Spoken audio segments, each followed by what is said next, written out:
राधे राधे महाराज जी, आपके चरणों में कोटि कोटि प्रणाम। महाराज जी, पिछली गलतियां जिनको अब सुधारा नहीं जा सकता, उनके बोझ से कैसे उभरा जाए? ऐसी कोई गलती नहीं जिसका सुधार ना हो, नहीं तो भगवत प्राप्ति कैसे होगी? फिर ऐसी कोई गलती नहीं जिसको हम नष्ट ना कर सकें। अगर ऐसा ना होता तो भगवत प्राप्ति हो ही नहीं सकती, फिर तो मनुष्य जीवन व्यर्थ चला जाएगा। नहीं, पहली बात तो दिमाग में बैठा लीजिए कि ऐसी कोई गलती नहीं जिसको हम नष्ट ना कर सकें। उसको नष्ट करने के लिए उस कोटि का भजन चाहिए। खूब जितना हम भगवान का नाम जप करें, अंदर से इस बात से जलें कि मेरे से बहुत भयानक गलती हो गई। प्रायः आजकल गृहस्थी में बड़ा ये ध्यान नहीं दिया जाता। जैसे कोई बच्चा है, किसी भी तरह से डॉक्टर ने कह दिया कि इसमें थोड़ी कमी है, तो उसको नष्ट करवा देते हैं, या बच्ची है तो उसको नष्ट करवा देते हैं, या नहीं चाहिए, गर्भ रह गया तो उसको नष्ट करा। कई ऐसे, तो इससे क्या होता है, बहुत बड़ा अपराध है। भ्रूण हत्या, गर्भ हत्या, कई ऐसे पाप हैं। पर अगर हम मनुष्य जन्म में इन पाप अगर हो गए, इनको मिटा ना पाए, तो हमारी दुर्गति हो जाएगी। लेकिन हमारा मनुष्य जन्म मिला, अगर हमसे भूल हो गई, गलती हो गई, अज्ञान में हमसे गलती हो गई, स्वार्थ में हमसे गलती हो गई, तो अब हम सुधार ही नहीं हो सकता। नहीं, बिल्कुल सुधार हो सकता है। हम भगवत प्राप्ति करने योग्य मनुष्य देह को प्राप्त करके हम ऐसे नारकी गतियों को जाएं, ऐसा नहीं। गलती हो गई, हम उसके सुधार का प्रयास करते हैं। ऐसी कोई गलती नहीं जिसका सुधार ना हो, पर वो उस कोटि का प्रायश्चित होना चाहिए। उसका प्रायश्चित, जैसे आप छोटी गलती हुई तो 2 थप्पड़ लग गए, ठीक हो गया। चोरी की तो 10-20-50 डंडे मिले, कुछ समय की जेल मिली। लेकिन ऐसे महत अपराध कर लिए तो फांसी की सजा मिलेगी, आजीवन कारावास तो है ना उस दंड के अनुसार। ऐसे जिसकी यहां सजा मिल गई तो उसका प्रायश्चित तो हो गया।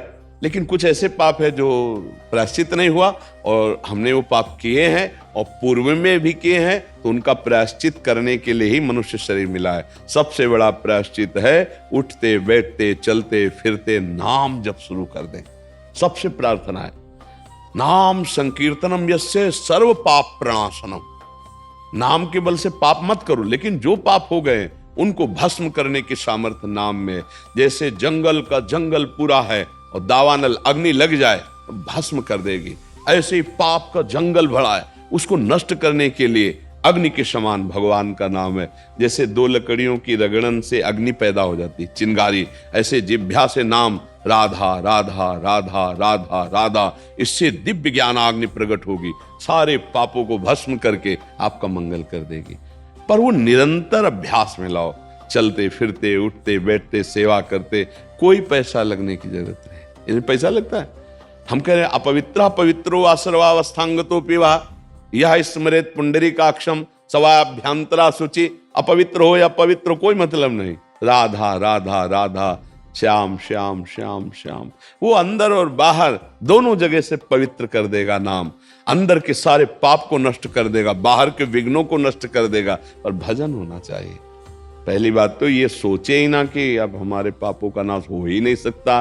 नहीं हो सकता तो भगवत प्राप्ति कैसे होती? साधन धाम मोक्ष कर द्वारा, ये मनुष्य शरीर है, हम सब प्रारब्ध को भोग लेंगे, संचित को भस्म कर देंगे, नए कर्मों का सुधार करेंगे, भगवत प्राप्ति करेंगे। अरे माना कि हमारा इतना जीवन गलती में चला गया तो पूरा जीवन हमारा व्यर्थ चला जाएगा क्या?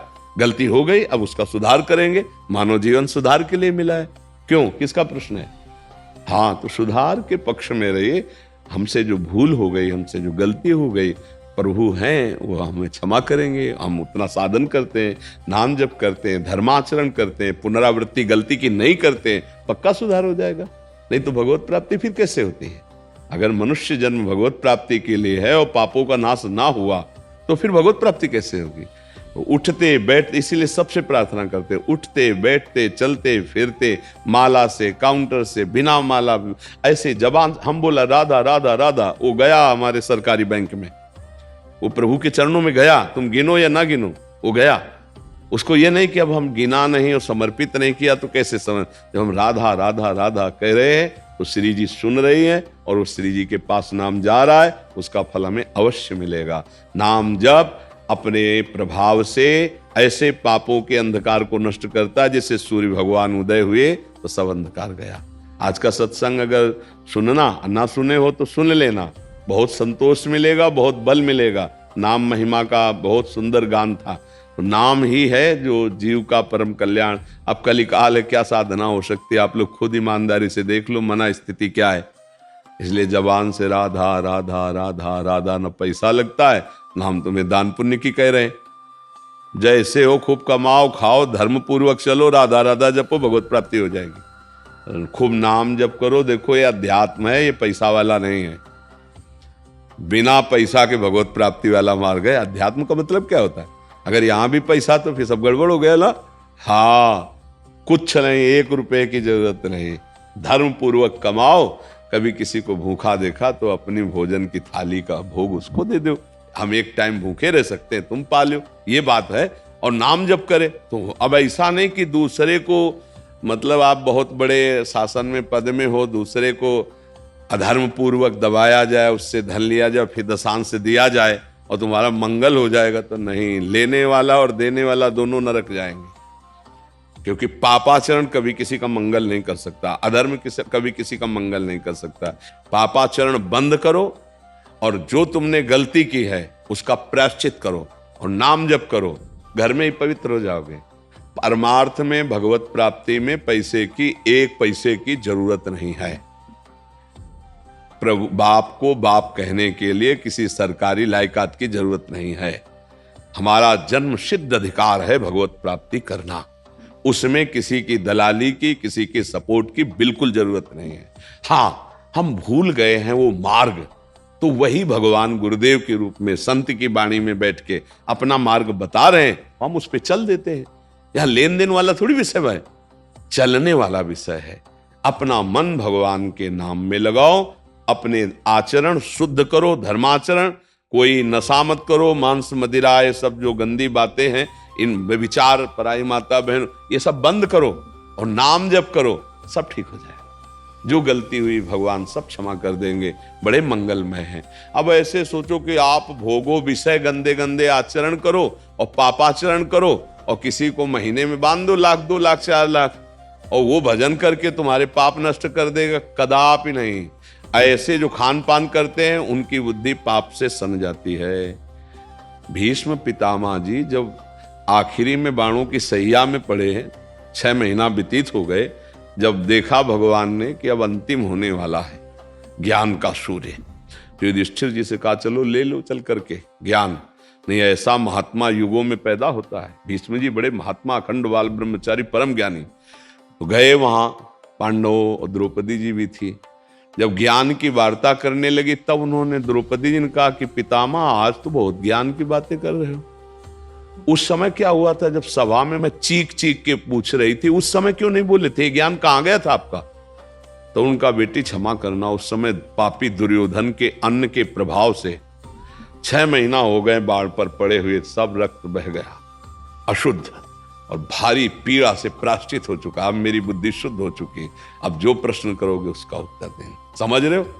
पापात्मा पुरुष का अन्न खाने से अखंड बाल ब्रह्मचारी भीष्म जैसे महापुरुष भी कह रहे हैं कि बुद्धि ठीक निर्णय नहीं कर पाए।